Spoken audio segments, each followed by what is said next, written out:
말씀 같이 함께 봅니다. 마가복음 9장 2절에서 10절입니다. 함께 같이 읽습니다. 엿새 후에 예수께서 베드로와 야고보와 요한을 데리시고 따로 높은 산에 올라가셨더니 그들 앞에서 변형되사 그 옷이 광채가 나며 세상에서 빨래하는 자가 그렇게 희게 할 수 없을 만큼 매우 희어졌더라. 이에 엘리야가 모세와 함께 그들에게 나타나 예수와 더불어 말하거늘 베드로가 예수께 고하되 랍비여 우리가 여기 있는 것이 좋사오니 우리가 초막 셋을 짓되 하나는 주를 위하여 하나는 모세를 위하여 하나는 엘리야를 위하여 하사이다 하니 이는 그들이 몹시 무서워하므로 그가 무슨 말을 할지 알지 못함이더라. 마침 구름이 와서 그들을 덮으며 구름 속에서 소리가 나되 이는 내 사랑하는 아들이니 너희는 그의 말을 들으라 하는지라. 문득 둘러보니 아무도 보이지 아니하고 오직 예수와 자기들 뿐이었더라. 그들이 산에서 내려올 때에 예수께서 경고하시되 인자가 죽은 자 가운데서 살아날 때까지 본 것을 아무에게도 이르지 말라 하시니 그들이 이 말씀을 마음에 두며 서로 문의하되 죽은 자 가운데서 살아나는 것이 무엇일까 하고. 아멘. 여러분, 우리가 신앙생활 하면서 놀라운 은혜와 또 영광, 기적 같은 것들을 경험하신 적이 있습니까? 네. 오늘은 제자들에게 예수님께서 그 영광을 보여주셨어요. 예수님이 어떤 분이신지를 나타내셨습니다. 베드로와 야고보, 요한을 데리고 높은 산에 올라가신 후에 그 앞에서 예수님의 모습이 변화되셨습니다. 옷이 세상의 것으로 희어지게 할 수 없을 만큼 희어지고 또 그 모습이 변형되셔서 빛이 나신 것이죠. 그리고 호련히 두 사람이 나타났습니다. 한 사람은 엘리야, 한 사람은 모세였습니다. 예수님이 엘리야와 모세와 대화 나누는 것을 보았습니다. 베드로와 야고보, 요한은 그 모습을 보면서 너무나 놀라웠습니다. 그래서 여기에다가 초막셋을 짓고 모세를 위해서, 엘리야를 위해서, 예수님을 위해서 여기에다가 초막셋을 짓겠습니다. 내가 여기 있겠습니다. 이런 이야기죠. 지금 여기 있는 것이 너무 황홀하고 좋다는 이야기, 기쁘다는 이야기죠. 근데 예수님이 모세와 엘리야와 함께 나타나셨어요. 모세와 엘리야는 구약을 대표하는 사람 중에 한 사람들입니다. 모세는 율법을 대표하는 사람이죠. 엘리야는 선지자들을 대표하는 사람입니다. 모세도 하나님을 직접 대면하여 만난 사람이죠. 그래서 십계명을 받았습니다. 엘리야도 호렙산에서 세미한 음성 가운데에서 하나님을 만났어요. 하나님을 만났던 그 두 사람이 지금 누구와 대화합니까? 예수님을 만나고 있어요. 이 말은 예수님이 누구시란 얘기일까요? 예수님이 하나님이시라는 얘기이기도 합니다. 뿐만 아니라 구약을 대표하는 두 사람이기 때문에 이 구약의 모든 핵심이 예수님에 대한 이야기라는 것을 보여주는 것이기도 합니다.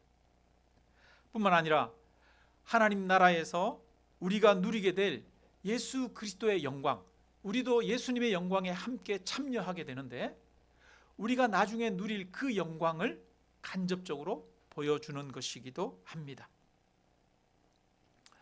베드로와 야고보와 요한은 그것을 보고 너무나 황홀하고 너무나 기뻤어요. 우리도 신앙생활을 하다 보면 이런 순간들이 있죠. 혹시 여러분 그런 경험들이 있습니까? 기도하는데 알 수 없는 평안이 내게 밀려오거나 하나님의 사랑이 깨달아지고 느껴져서 내 마음의 모든 것들이 눈 녹듯이 사라지고 기쁨이 가득 차는 그런 경험들을 하신 적 있습니까? 우리도 신앙생활을 하다 보면 이런 영광의 때, 기쁨의 때를 경험하기도 하죠.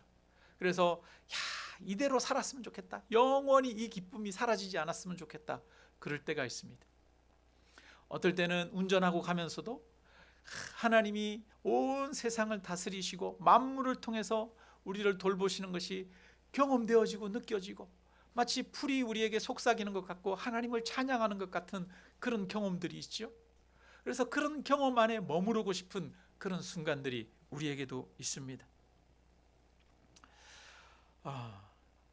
베드로가 그렇게 큰 기쁨을 경험하고 있을 때 마침 구름이 와서 그들을 덮었습니다. 그리고 구름 속에서 소리가 납니다. 이는 내 사랑하는 아들이니 너희는 그의 말을 들으라. 하늘에서 음성이 들린 것이죠. 제자들에게 직접 하나님이 음성을 들려주셨습니다. 예수님이 누구신지를 말씀하십니다. 이는 내 사랑하는 아들이다. 또 명령하십니다. 그의 말을 들으라. 베드로, 야고보, 요한에게 하나님의 아들 예수 그리스도의 영광을 직접 눈으로 보여주시고 귀로 듣게 하신 것이죠. 그런데 한 가지 이상한 것이 있습니다. 오늘 본문 앞장 마가복음 8장 11절 12절에 보면은요, 바리새인들이 예수님에게 와서 예수님이 하늘로부터 오신 표적을 보여주십시오, 이렇게 말하거든요. 근데 예수님이 깊이 탄식하시면서 어찌하여 이 세대가 표적을 구하느냐, 내가 진실로 이르노니 이 세대에 표적을 주지 아니하리라, 이렇게 말씀하십니다. 표적을 보여달라는 바리새인들에게는 표적을 보여주지 않았어요. 그런데 지금 베드로, 야고보, 요한에게는 하나님의 영광스러운 그 모습을, 예수님의 영광스러운 모습을 보여주셨어요. 하늘의 음성도 들려주셨어요.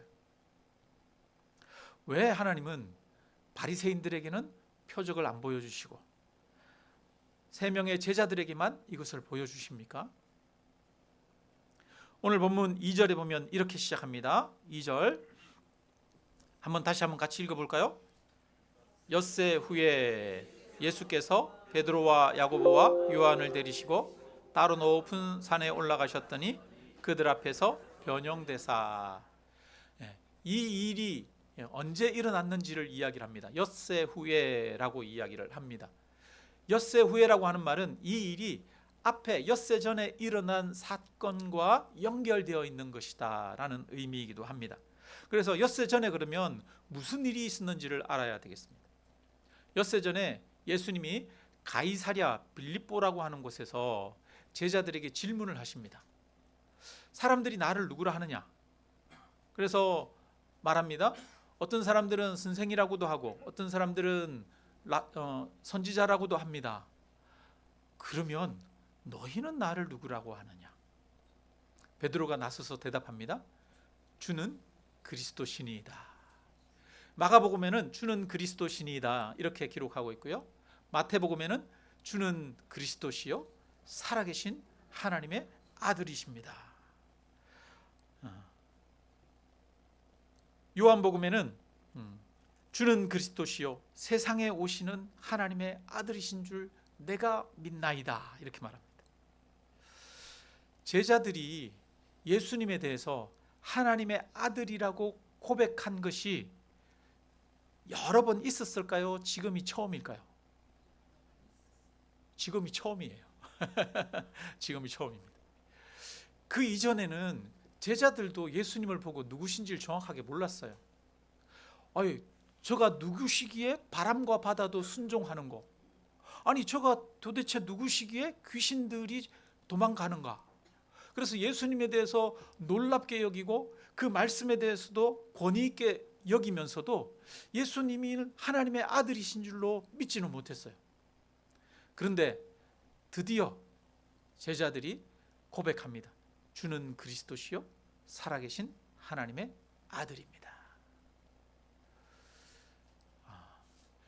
우리는 표적을 구하는 사람들에게, 바리새인들이 하늘로부터 오는 표적을 보여주십시오, 그러면 믿겠습니다 라고 하는 사람들에게는 표적을 보여주시지 않고, 오히려 주는 그리스도시요 살아계신 하나님의 아들입니다 라고 믿는 자들에게는 오히려 표적을 보여주셨다는 것을 기억할 필요가 있습니다.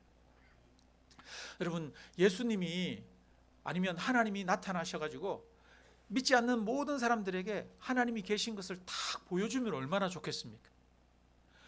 베드로, 야고보, 요한이 변화산에서 본 이 장면을 바리새인들이 봤다면 얼마나 좋았겠습니까? 그런데 예수님은 그렇게 사람들에게 다 보여주시지 않아요. 표적을 구하는 사람들에게 표적을 주시지 않습니다. 우리도 예수님 한번 나한테 보여주세요, 내가 하나님이 나에게 보여주시면 내가 믿겠습니다, 이러는 사람들 있어요. 그런데 그런 사람들에게 하나님이 보여주시지 않아요. 오히려 어떤 사람들에게 보여주시느냐? 하나님이 계신 줄로 믿고 그분을 따르고 순종하는 사람들에게 하나님이 오히려 영광스러운 모습을 보여주시는 거지. 표적을 보여달라고 하는 사람들, 예수님이 표적을 보여주시면 예수님을 믿을까요? 네. 표적을 구하는 사람들은 또 다른 표적을 원합니다. 표적을 원하는 사람들은 예수님의 말씀을 듣고 순종하지 않아요. 예수님이 뭐라고 말씀하면 예수님 표적을 보여주세요 또 그러겠죠. 끊임없이 표적을 구하는 것이죠. 예수님의 말씀을 듣고 순종하는 신앙이 중요한 것이죠. 그래서 오히려 주님은 예수님의 말씀을 듣고 예수님을 믿는 사람, 오히려 예수님을 따르는 사람에게 하나님의 영광을 보여주십니다. 표적이 있어야 믿는 것이 중요한 것이 아니라 표적이 없어도 말씀을 듣고 순종하는 삶이 더 중요한 줄로 믿습니다. 예수님은 이미 예수님을 믿고 따르는 그 제자들에게 변화산의 영광을 보여주셨습니다. 그런데 왜 이미 믿는 그들에게 변화산의 영광을 보여주실까요? 마가복음 8장에 보면 제자들이 주는 그리스도시요 살아계신 하나님의 아들입니다, 이렇게 믿음을 고백하고 나서 비로소 예수님이 가르치기 시작한 것이 있습니다. 그게 무엇이냐? 십자가입니다. 예수님이 그전에는 내가 고난받아야 될 거야, 내가 십자가 질 거야, 내가 죽어야 돼, 이런 이야기를 하지 않으셨어요. 그런데 제자들이 예수님을 하나님의 아들로 믿고 나서 그때부터는 고난에 대해서 이야기를 하시는 거예요. 여러분, 우리가 성도들이 이제 새로운 새신자가 왔어요. 새신자가 와가지고 예수님 믿기도 전에 예수님 믿는 거는 정말 힘든 일이야, 십자가를 짊어져야 돼, 이런 얘기하면 예수님 믿고 싶겠어요? 안 믿고 싶겠어요? 안 믿고 싶겠죠. 예수님이 오히려 그래서 보면은 이 처음 예수님 믿는 사람들에게 많은 은혜를 주시는 것 같아요. 우리 교회 어떤 집사님도 하나님이 날 정말 사랑하시는 것 같아요, 내 기도를 정말 잘 들어주시는 것 같아요, 이러는 분들이 계시더라고요. 근데 정말 처음에 예수 믿는 사람들 중에는 그런 분들이 많아요. 제자들에게도 지금까지 예수님이 고난에 대해서 한 번도 말씀하시지 않으셨어요. 십자가에 대해서 말씀하시지 않으셨어요. 나를 따르라 이렇게 말씀하시고는 따라온 사람들에게 예수님의 능력을 보여주셨어요. 병자들을 고치고 또 귀신들을 내어 쫓고 바람과 바다를 명하고 오병이어의 기적들을 보여주신 거죠. 그래서 예수님이 누구신지를 믿을 수 있도록 하신 거죠. 그리고 이 영광을 보여주신 후에 제자들이 비로소 믿었을 때 예수님을 믿었을 때 예수님의 본 모습, 하나님의 아들 되심을 나타내 보여주셨어요. 그리고 십자가에 대해서 이야기를 하십니다. 그리고 내가 십자가를 지고 죽어야 할 것을 이야기하는 것뿐 아니라 누구든지 나를 따라오려거든 자기 십자가를 지고 나를 따르라, 이렇게 말씀하시는 거지. 예수님을 믿는 것과 예수님을 따라 십자가의 길을 가는 것은 전혀 다릅니다. 단순히 예수님을 믿는 것은 기쁘고 행복한 일이지만 예수님을 따라 십자가의 길을 가는 것은 힘들고 어려운 길입니다. 믿음의 고백을 할 수 있지만 고난의 십자가를 피하고 싶은 것이 우리의 마음입니다. 베드로도 예수님의 그 황홀한 모습을 보고 여기 초막셋을 짓겠습니다. 우리가 여기 머물고 있고 싶습니다. 이렇게 말하는 거거든요. 그런데 예수님 뭐라 그러냐면 산 아래로 내려가자라고 말합니다. 우리가 있어야 할 곳은 삶의 현실이죠. 고난이 있고 아픔이 있는 이 세상이 우리가 있어야 하는 곳입니다. 그리스도인은 이 땅 가운데에서 고난을 받을 수밖에 없습니다. 예수님의 제자들도 고난을 받아야 합니다. 특별히 이 세 명의 제자들은 다른 사람들보다 더 많이 어려움을 겪어요. 많은 흔들림을 경험합니다. 베드로는 예수님을 3번이나 부인하죠. 그리고 교회 공동체의 수장이 되어서 대표가 되어서 이 교회를 이끌어가는 아주 무거운 짐을 집니다. 야고보는 제자들 중에 첫 번째 순교자입니다. 그리고 이 요한은 12제자 중에 가장 마지막까지 살아있었던 제자예요. 밤모섬에 유배 가가지고 거기서 요한계시록을 쓰게 되죠. 그러니까 이 3명의 제자들은 많은 고난을 겪어야 하는 그런 사람들인 거예요. 흔들리고 고난을 겪기 전에 그들에게 흔들리지 말라고 무엇을 보여주시느냐? 영광의 모습을 보여주시는 거예요. 주님은 우리에게 고난의 길을 가라고만 말씀하시지 않습니다. 주님은 우리에게 고난의 길을 가기 전에 오히려 고난의 길을 갈 수 있는 힘과 능력을 주시는 분이신 줄로 믿습니다. 그래서 변화산에서 예수님이 이 변화되는 모습을 제자들에게 보여주신 거예요. 변화산에서 예수님이 이 모세와 엘리야와 얘기 나누잖아요. 오늘 본문에는 어떤 얘기를 나눴는지 기록되어 있지 않습니다. 그런데 누가복음에는 보면 9장에 예수님의 별세에 대해서 얘기하셨다 이렇게 기록합니다. 이 엘리야와 모세가 예수님과 예수님이 어떻게 죽을 것을 이야기를 하는 거예요. 예수님이 영광스러운 모습으로 변화되셨는데 변화되신 그 예수님이 십자가에 죽는 것을 이야기를 하는 거예요. 이것은 무엇을 말하느냐? 십자가를 지고 죽으시는 것이 예수 그리스도의 영광이라고 하는 것을 보여주는 것입니다. 우리들은 생각합니다. 세상에서 성공하는 것이 영광이라고 생각합니다. 세상에서 많은 사람들로부터 칭찬받고 인정받는 것, 편안하고 안락하고 즐거운 것이 영광이라고 생각합니다. 그런데 그것이 영광이 아니라는 거예요. 예수님의 영광은 십자가가 영광이라는 거예요. 예수님은 십자가를 지심으로써만 부활하십니다. 그래서 십자가가 영광의 길인 거죠. 그러면 저와 여러분에게도 마찬가지 아니겠습니까? 우리에게도 무엇이 영광입니까?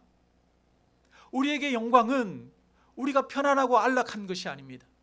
저와 여러분의 영광은 십자가를 지고 예수 그리스도를 따르는 것이 저와 여러분이 영광의 길을 가는 것입니다. 비록 나는 힘이 없고 연약하지만 예수 그리스도를 믿고 따르며 하나님의 나라를 위해서 헌신하고 나 자신을 드리고 하나님의 나라에 동참하고 나아가는 것, 십자가를 지고 나아가는 것, 그것이 저와 여러분의 영광인 줄로 믿습니다.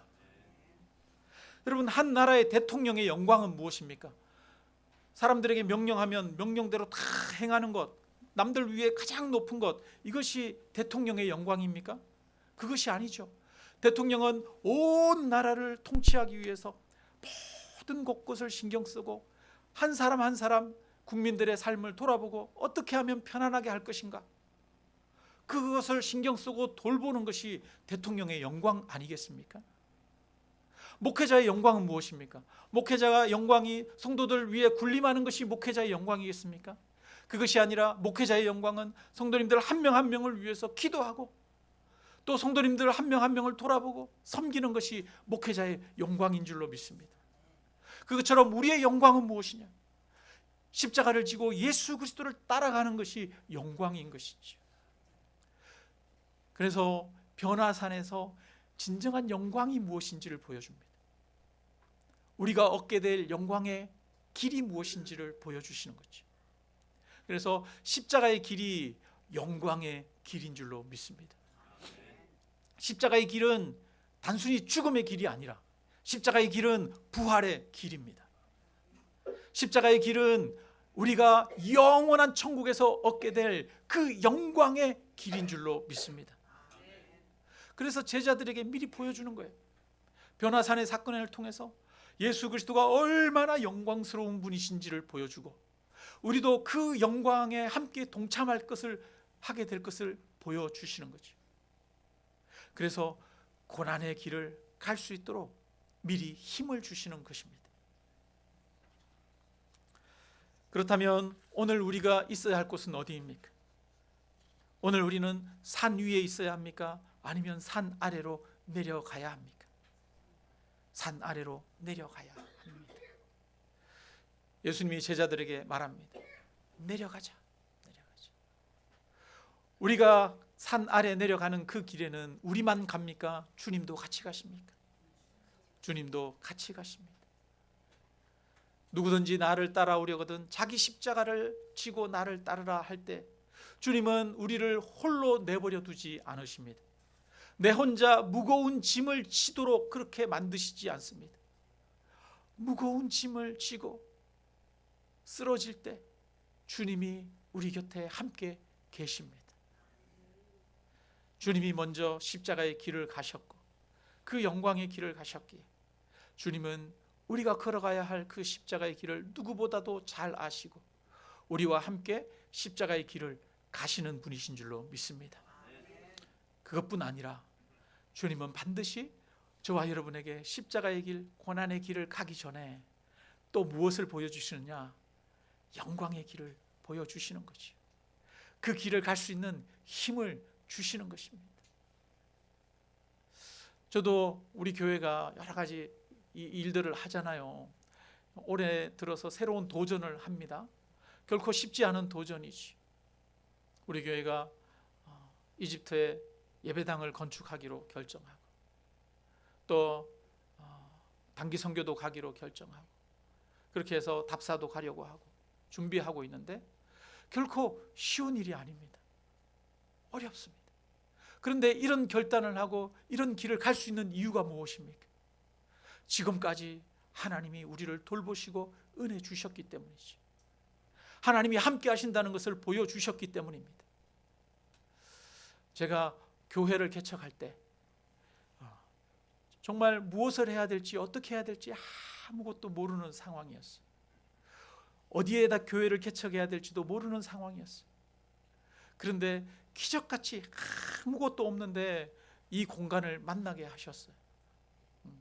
그리고 이곳이 우리가 결정한 것이 아니라 하나님이 인도하시는 것이라고 하는 확신을 주시고 그것을 경험케 하셨어요. 그리고 그 이후로 지금까지 이 교회를 이끄시는 분은 하나님이시다. 하나님이 일하신다는 것을 경험토록 하셨습니다. 그래서 우리가 여전히 그 예수 그리스도를 믿고 하나님을 믿는 믿음으로 우리 힘으로 감당하기는 힘들지만 여전히 한 걸음 도전하고 나아갈 수가 있는 것이죠. 이처럼 예수님은 우리로 하여금 이 땅 가운데서 고난의 길을 가라고 하십니다. 섬김의 길을 가라고 하십니다. 희생의 길을 가라고 하십니다. 그런데 단순히 그냥 가라고 이야기하시는 것이 아니라 주님이 우리에게 갈 수 있는 힘도 주시고 또 여건도 허락하시고 주님이 역사하셔서 그 길을 가게 하실 줄로 믿습니다. 베드로는 예수님이 지신 그 십자가에 거꾸로 못 박혀서 죽습니다. 주님이 지신 그 십자가, 나도 그렇게 죽을 수 없다. 차라리 나를 거꾸로 매달아 달라 해서 거꾸로 십자가를 지고 갑니다. 베드로의 힘으로 십자가를 진 것이 아니죠. 주님이 그 베드로를 붙드셨고 그에게 함께 하신 그 주님을 베드로가 너무나 사랑하고 알았기 때문에 그가 그 십자가의 길을 가게 된 것입니다. 바울이 얼마나 많은 고난을 겪었습니까? 수많은 매를 맞고 파선하고 궁핍과 굶주림을 겪으면서 살아갔습니다. 그런데 바울이 그런 십자가의 길, 고난의 길, 그리고 복음을 증거하는 길을 갈 수 있었던 이유는 무엇입니까? 하나님이 그에게 놀라운 은혜를 주셨던 것이거든요. 바울이 말합니다. 나는 가히 사람의 입으로 말할 수 없는 경험을 했다. 삼층천 내가 천국의 경험을 했다라고 이야기를 하는 것이지. 하나님은 반드시 저와 여러분에게 십자가의 길을 갈 수 있는 은혜를 베푸십니다. 그 영광을 보여주십니다. 그래서 우리는 십자가의 길을 가기를 주저하지 않기를 바랍니다. 주님이 나에게 명령하시는 길이라면, 주님이 나에게 요구하시는 길이라면 내가 그 십자가의 길을 가겠습니다. 그러면 반드시 주님은 우리에게 능력 주시고 힘 주시고 주님의 영광을 보여주시고 그것을 통해서 저와 여러분도 십자가의 길을 통과하고 영광을 얻도록 이끄실 줄로 믿습니다.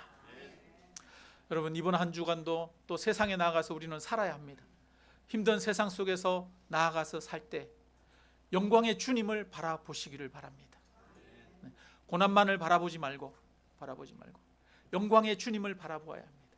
그래서 제자들에게 변화산에서 영광의 주님을 보여주셔서 고난을 이기도록 하신 것처럼 저와 여러분도 영광의 주님을 기억하고 우리의 삶 가운데 고난을 이겨내고 주님이 함께 하시는 놀라운 경험들을 하며 살아가는 하나님의 복된 자녀들이 되시기를 주님의 이름으로 축원합니다.